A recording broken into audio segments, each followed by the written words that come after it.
Welcome to Inspiration Rising. My name is David Trotter. I'm a business and life transformation coach dedicated to inspiring you to rise up in life, love, and leadership.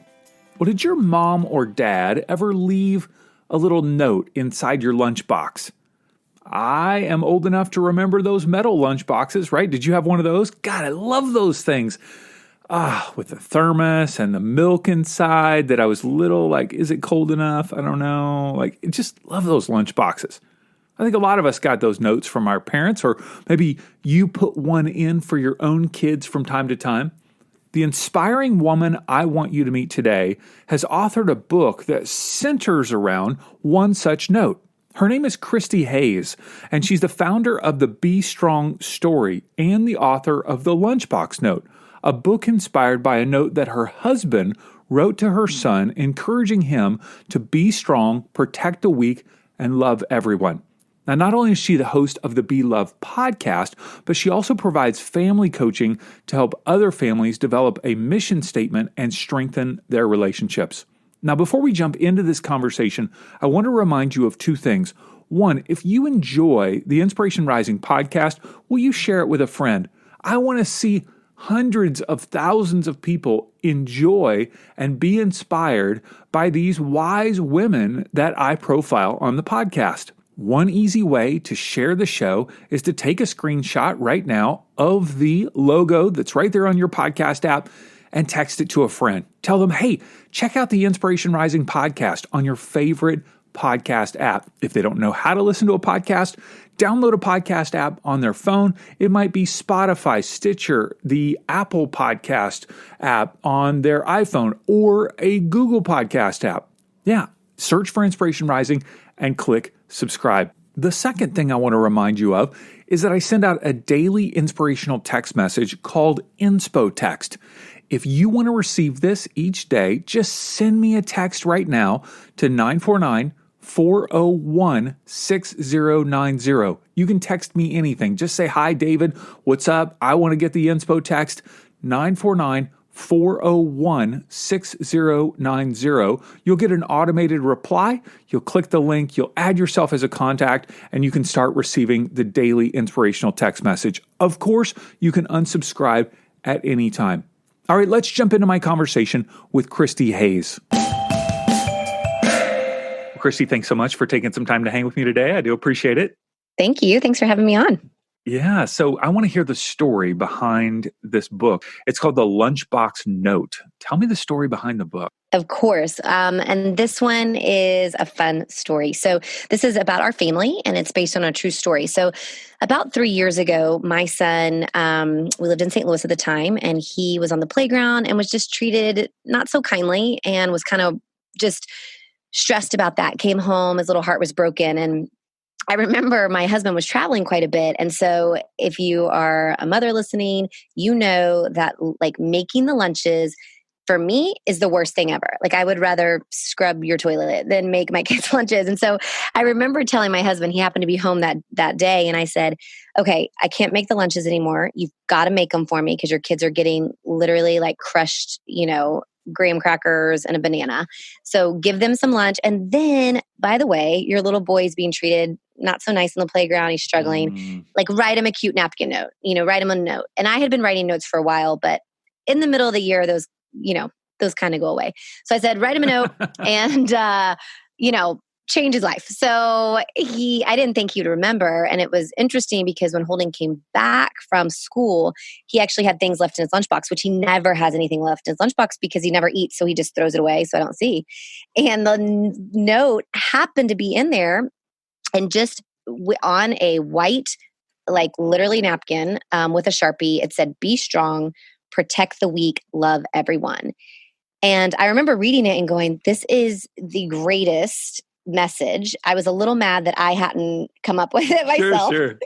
But I was like, wow, I was like, this is so great. And I love making like mission for, goals and values. And we do that a lot for ourselves personally, but I think we don't do that for our families. And this was something that I felt like, man, our family could really do this. Like this is something that we could do together as a family. And so I remember just putting it on Facebook and people were like, oh, I want that to be our mission too. And so anyway, it became this kind of organic thing where people were requesting that, we make t-shirts and we do all these different things. So fast forward, it has become a business for us and a small company that just journeys with other families to love and serve others through serving, through building kinship with the vulnerable. And so that note has honestly spurred on so many different things for our family, but it was just from a Lunchbox Note. So the whole book is just Holden's story, how our family then use that note to do other things and love on others. And it's just a story of kids.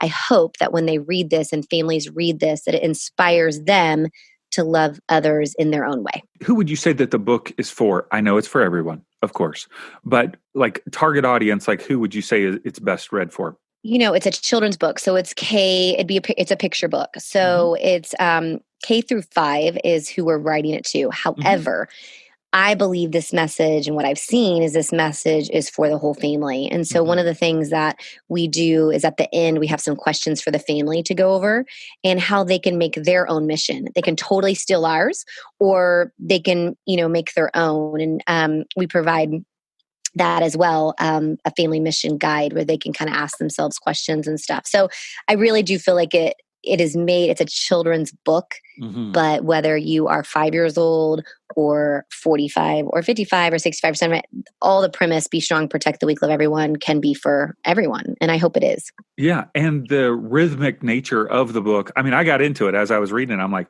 well, it's kind of fun. Like I'm reading this, I'm getting into it, right? It's rhyming, Right. I feel like, I think I could see the dads like turn it into like a rap song. Yeah. Having fun with it. So, obviously you were touched by the note when Holden came home. Did he resonate with the note more than, other notes? Obviously you did. You thought it was awesome. But what about him? What was his response? I think, as a kid, you kind of just go with the flow. But after we really talked about it and said, wow, this could be really something powerful for our family. How can we be strong? How can we protect the weak? What does that look like?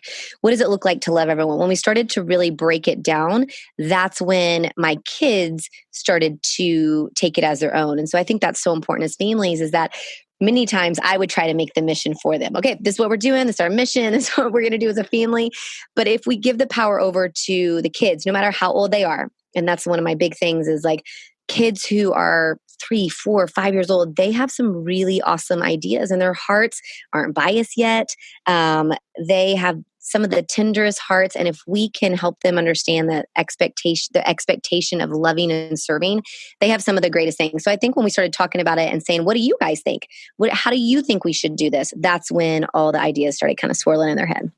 So let's just say a mom or dad's listening now and they're going, okay, family mission. Like I'm hearing you say that, but what does that actually mean? So maybe take us through what does that mean to you and how could a parent go about kind of journeying with that idea in their own family? Yeah, I think it's if you've ever done like a mission statement or a goal for your life. So think about, all of us probably, or some of us love doing, vision boarding and all those different things. Basically, you're just taking those premises and you're doing it with your family and you're saying, what are the things that are important to us? So what I always do with families and how I kind of lead them through is I say, get around the table with your family, make it fun. Don't make it this huge to do because that's too stressful and overwhelming and no one wants to do that. Go get pizza and hang around and make it just organic and say, what are some of the things that are important to us? Everybody write down. What's important to you? How, if the Hayes were to leave, the neighborhood, what would people say about us? What do you want people to say about us? The Hayes were, generous, kind, giving. And so write all those things down. And so we just have a chalkboard that nothing is dumb, nothing is silly. They literally write down everything. And then we kind of go around as a family and get some of those words and those phrases and we kind of pinpoint them to what maybe our favorites are. So we kind of vote on maybe the top 3 or 5 values for our family. My kids came up with justice seekers. I loved that. I thought that was such a cool one. we have, obviously our mission is be strong, protect the weak, love everyone, but they just had different things in there that we wanted to be fun. I mean, that is something that's a big deal to our family, just to be fun, adventurous, to serve others, to love others. And then once you kind of get those different values, you kind of make it into your own statement. It doesn't have to be long. It can be, you can steal it from us. Like, it can be anything. The biggest thing after you kind of make your statement from those values is, how are you going to live that out? That's the key. So literally you could have something hanging on your wall for the rest of your life, but if you're not actually living it and doing it, it's just a piece of paper. And so we put down a calendar, and I just kind of coach families through, hey, let's get another time where we put down a calendar and we say, what are the things that are important to us? If our value is to love and serve others, where are we going to do that? And so then I really have my kids, what are my kids passionate about? One of my kids is passionate about homeless. And so then it's my job to kind of figure out how we can serve and love. And then we put it on the calendar. We will serve at this time on this date, just like a goal, but you're doing it with your family. And it is pretty cool what we've seen come about with that. The action for that, and to journey with other families to see them actually living out their mission is really awesome. Mm-hmm. Let's talk about your particular mission statement for just a minute. When you talk about being strong, protecting the weak, loving everyone, being strong, what does that look like for maybe a child, maybe an adult, maybe even just a whole family? What does it mean to be strong in your eyes? Yeah. So the thing that I'm trying to do is teach my kids to be who they are and to be confident in that. And that resonates with the reason I'm teaching them that now is so when they're my age at 40, that they are strong in who they are, because we're all going to have people that are going to say we're something different than who we are, whether we have a background of, family, maybe our parents said things that have still really deeply hurt us. They said we were something that we were not, but we've kind of taken that and that's become our identity. Whether my kids are on the playground and some kid is calling him something that's not truly who he is, but if you hear it enough, you start to think that might be who you are. Mm-hmm. It resonates with everyone. And so I want to teach my kids and myself that who I am, I need to be strong in who I am, my quirks, my strengths, my weaknesses, so that when someone tells me I'm something different, that I know that's a lie, that I am worthy, I am valuable, I am, whether I succeed or fail, I am who I am, and to be strong in that. And I think that's a journey that we'll all have for the rest of our lives, quite honestly. Mm-hmm. We're all going to have failures. We're all going to have successes, but is who we are the same person, whether we're successful or we're failing, whether someone says you're awesome or whether someone says you're the worst? Mm-hmm. How can our identity stay the same? And so that's what really that be strong is be strong in who you are and mm-hmm. whose you are, and be confident in that. That's what that means. I love hearing the background, because I would perhaps, translate it a different way, sure. in my mind, just reading it. Yeah. And so it's so fun to hear, the passion behind what you mean for mm-hmm. you and your family. Talk about protecting the weak. Why is that so important to you? Yeah. So protecting the weak also might be a little different than what people think. So a lot of times when you say protect the weak, people automatically, their mind goes to, we have to protect the homeless or the person on the street or the disabled, whatever. Those with special needs. Actually, those sometimes are the persons who are the strongest. And so I kind of want to flip the script on what weakness looks like to people. For our family, what it means, it's not a certain person. All of us will be weak at some point. My kids, I want them to know, like, when you're strong and when you can be the light for someone, that's your job. But when you are weak and you are down, it's your job to ask for someone strong to help you. And so that really is that piece. I want kids, I want families, I want people to know it's okay to be weak. That's actually when we're strongest. And if we have the ability to give a little extra, be a light in someone's world, that's our job to protect and to do that. There are many times that, I'll need the same help that I might be giving someone, and it's just different seasons of life. And so that really is what that means for us. And it really just means we have a phrase that we say in our family, and it's eyes wide, light shine.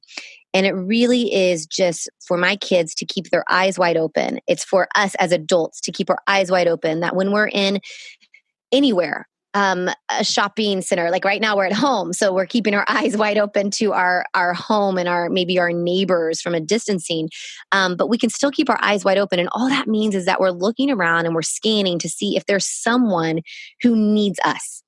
Whatever we can bring, whatever gifts and talents, and that's being confident in who we are, like whatever we can bring to the table. And then it's shining our light. So for my kids, it means scanning the playground before they play with their friends to see if there's anyone who needs them. For me, it might mean if I'm in a big group of friends and we're all huddled together and there's someone outside the group, then I need to be cognizant of that and bring that person in. It's at your job when you know someone's maybe being talked about, stepping in that situation and diffusing that situation. There's so many ways, but that to me is protect the weak, that we're just keeping our eyes open to the needs around us, and then we're letting our light shine on those that we can. Hey friends, if you're a business owner, entrepreneur, or have a side hustle, and you're having challenges growing your business, what if I told you that a breakthrough is one call away? One of the primary reasons why people work with me is because I know how to get stuff done, and I can teach you to do it as well. If you're feeling stuck, don't know how to take your next step in business, want to expand your audience and develop a loyal following, I want to invite you to set up a free 20-minute clarity call so that I can understand more about your situation and see if you're a good fit for my one-on-one Rise Up Business Coaching Program. Go to insporising.com/call. It's insporising.com/call. Pick a day and time that works for you. We'll jump on the phone for a clarity call and see if you're a good fit to take the next step. Let's talk about this whole idea of loving everyone. That's the last part of this mantra or mission that you have, which seems pretty challenging these days with just division in our country, whether it's politics or certain issues, or, it feels like, how can I love people when they're trying to kill me? Or, you know what I mean? People have that, thought, obviously. Sure. How do you suggest that we do that? Love everyone. We joke when I tell my husband, I'm like, why'd you have to write that? I'm like, that's the worst because it's so hard. Yeah. I'm like, why couldn't you write like love everyone sometimes, or love the good people? Like that is the hardest one.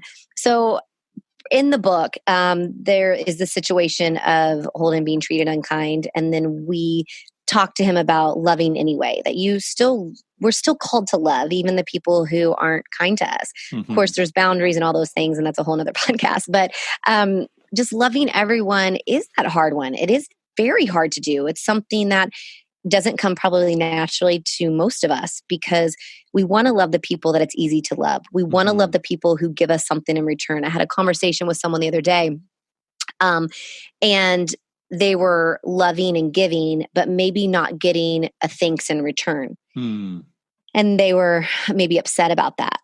And when I thought about it, I thought, but that's not why we love, to get thanks in return. It makes us feel good, and that's what we're accustomed to.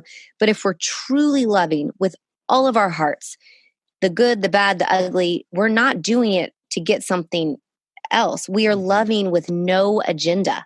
That is true love, is to love with no agenda attached, nothing attached to it. And so I don't know really how to do that all the time, but I think if I can put in my mind little simple things that I can do every day, for us right now, it could just be giving grace. It could be playing with my kids when I really have other stuff to do, but they maybe need help with something, or they just want to play. They want to do Ninja Warrior course outside. For our community, it could be just going out of our own way. I always think true love is sacrifice. So it's usually sacrificing something, whether it's time, being comfortable, whatever. True love is usually you're having to sacrifice something. So loving with no agenda and doing that in just very simple ways. Mm-hmm. Let's see, how old are your kids again? So now they are 11 and 8. 11 and 8.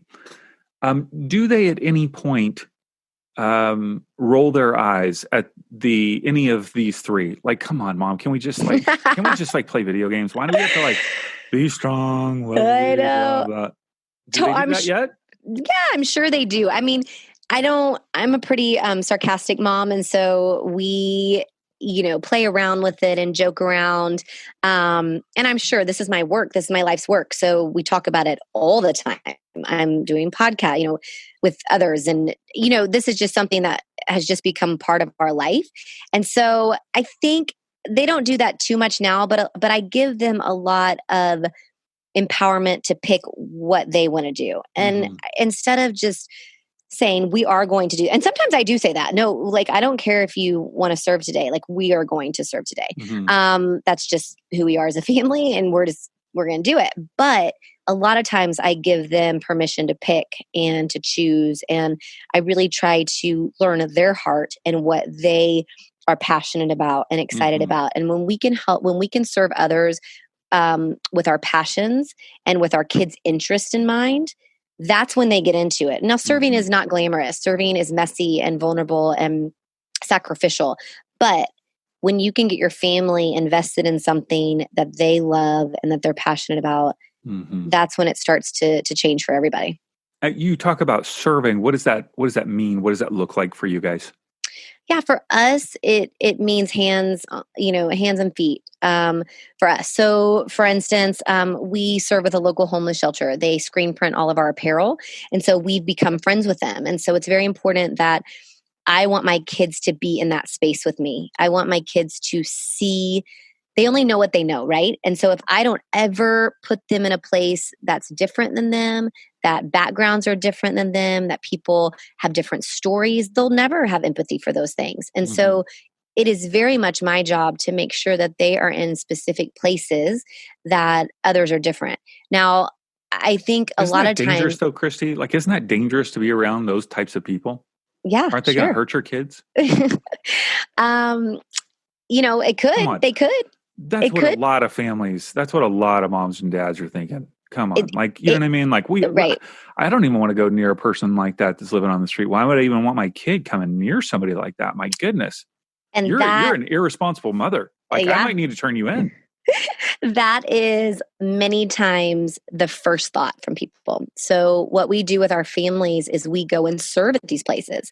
And I always have, every time we go, we just went probably 3 months ago, and we brought a bunch of families to come. And I always preface it, because I've been doing this a long time. And I always say, here's what you're going to feel. And and that's okay. Totally fine to feel what you just said. Totally fine. But I promise you, if you get to know their stories and you have conversation with them, you will think differently. And I know from experience, because I think that was me for a long time, they were the other. That's not my job. But when my heart truly opened is when I started to get to know these people. And when I started to get to know their story. So everything changes for me. Everything, every perspective, my heart just is burst wide open. And so the first thing you have to do is get to know people like that, and that are different than you, and be open. And it can be scary. Absolutely.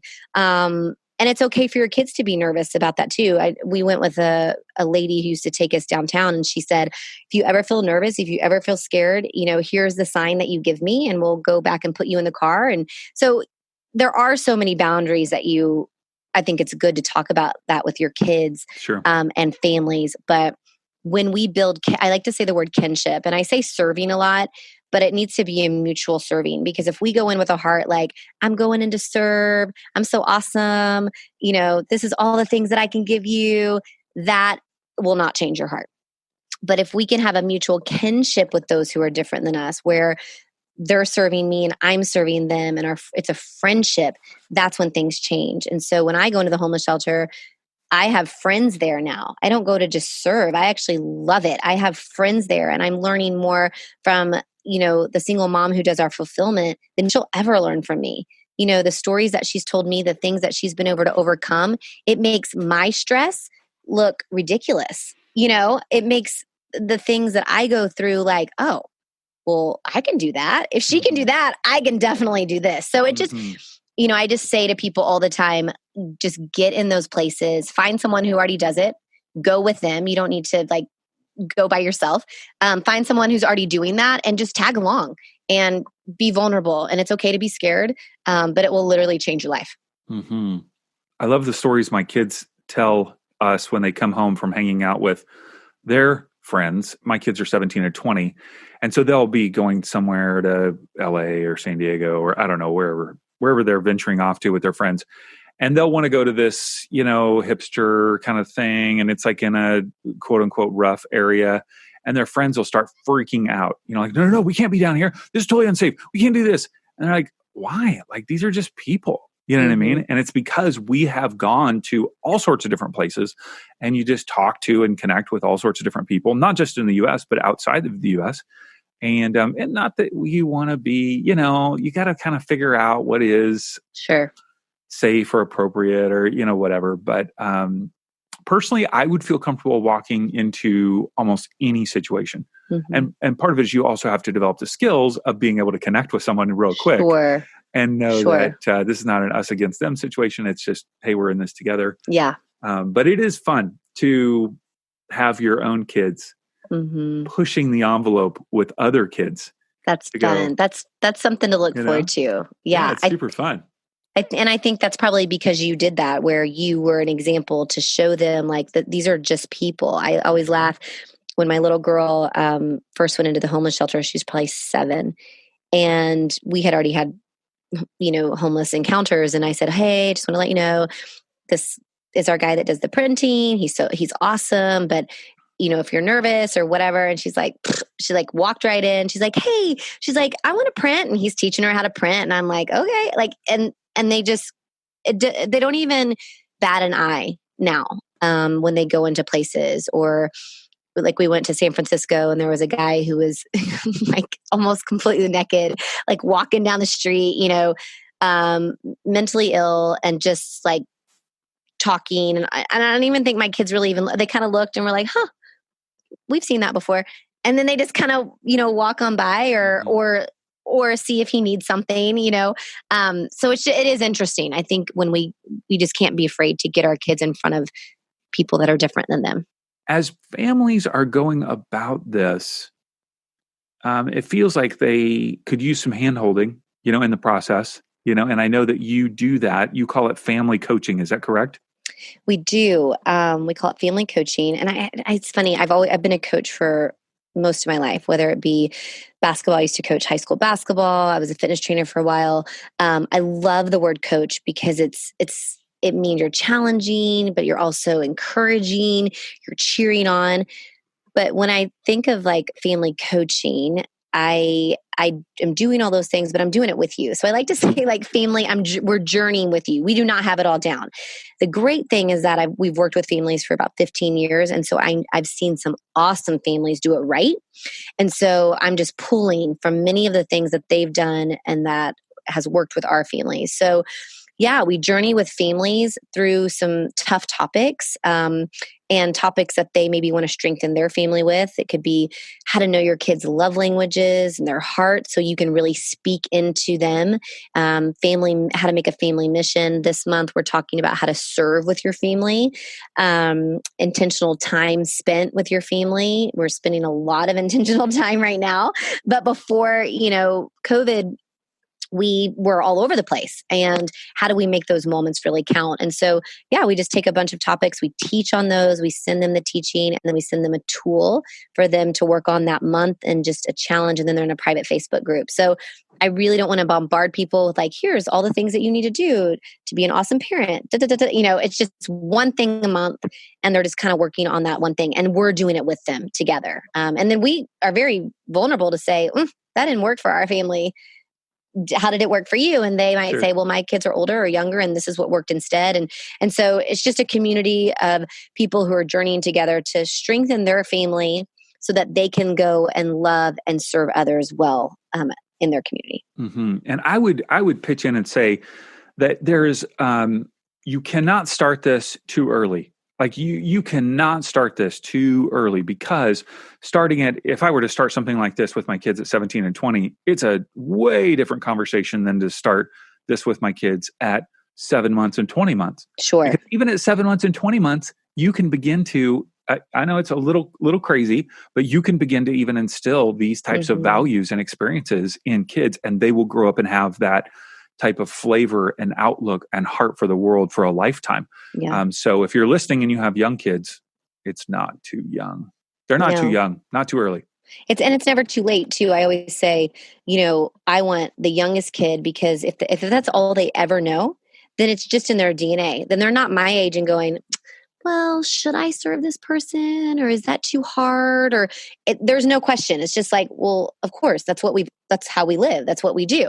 But the older I've seen, what's been neat is we have some older teenagers and families, and just even starting that conversation has been interesting for them. And yes, the earlier the better, because you can kind of, help them and get them in the right mindset. But I always say it's never too early. It's never too late. So good. I love what you're doing. And you have a podcast, the Be Love podcast. Tell us all about that.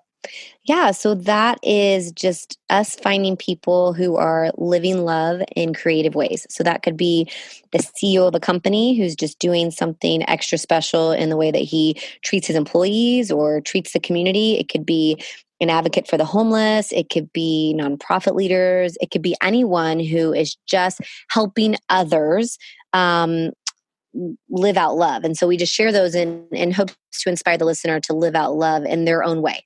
No way is the best. No way is big or small. All love matters. It's what we always say. Like, it just, however you can love the world. That's why I always love to help people know their gifts and talents, because that's how they love the world. They don't have to do what I do. Some people watch me and they're like, I don't want to start a company. That's stressful. Like, I don't want to speak. That I don't want to do all that. I'm like, don't do that. Do what you're gifted at. We need your personality and your talents and your gifts. And so I know you do a lot of that, is helping people kind of unlock what their gifts and talents are, so they can do that. So Be Love podcast, that's what it is. I love it. All right, one last question. Yeah. What's the tattoo on your left arm? Oh, this is a great story. This is B. So our logo for our company is B. It's very simple. It's, Be Strong Stories, our company, but our logo is a B with a square around it, period.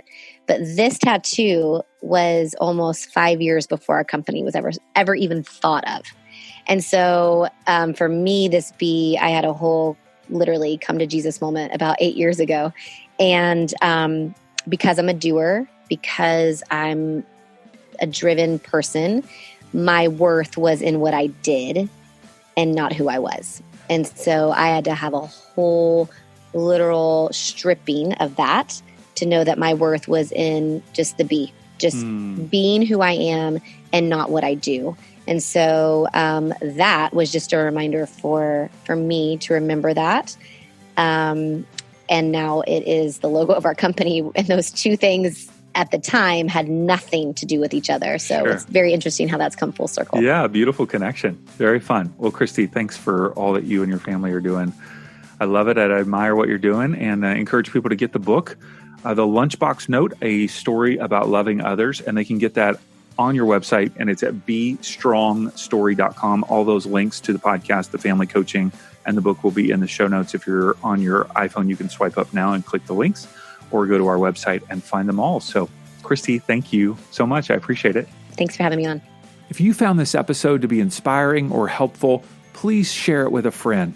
Take a screenshot on your phone, text them the image, and tell them to subscribe to the Inspiration Rising podcast on their favorite podcast app. Or they can listen on our website at INSPORising.com. And don't forget to sign up for INSPOTEXT, our daily inspirational text message. Text me right now, 949-401-6090. That's 949-401-6090. All right, love you guys. Have a wonderful week.